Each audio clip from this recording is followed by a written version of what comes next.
L'abbaye chalésienne de Valbonne, située dans le département des Alpes-Maritimes, date du XIIe siècle. C'est un édifice d'architecture romane de type cistercien.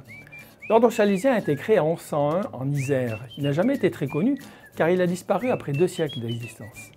Les moines érigèrent 10 abbayes et 3 prieurés, mais par leur faible implantation et leurs maigres ressources, leurs difficultés de gestion provoquèrent la disparition de cet ordre au XIVe siècle. Ces monastères étaient situés en Provence et en Dauphiné, qui fut le berceau de l'ordre. Les principes de base des moines étaient la charité et le détachement des biens de ce monde, avec une vie en communauté, basée sur la règle de Saint Benoît qui organise la vie des moines, décrit les vertus monastiques que sont l'obéissance, l'humilité et l'esprit de silence. Cette abbaye représente parfaitement l'art roman chalésien, très proche de l'art primitif cistercien simplifié.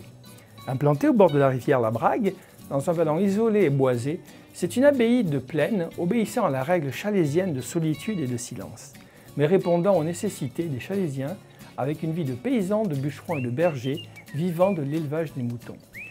Leur installation près de la Méditerranée pouvait permettre de descendre les moutons en hiver dans la vallée de la Brague, le fleuve permettant de capter une partie du cours d'eau pour alimenter la roue à aube du moulin à farine. Les bâtiments monastiques de Valbonne sont parmi les abbatiales chalésiennes les seuls à peu près conservés. L'église a été restaurée grâce au centre culturel de Valbonne et par l'association des Amis de l'Abbaye. L'intérieur est très simple, avec une seule nef et 3 travées.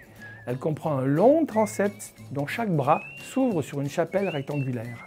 Au sud, dans la cour actuelle, se trouvait le cloître, à l'est, au rez-de-chaussée, la sacristie et la salle capitulaire, à l'étage, le dortoir des frères Convert. La plupart de ces bâtiments sont aujourd'hui inexistants, seules des traces et quelques vestiges apparents subsistent.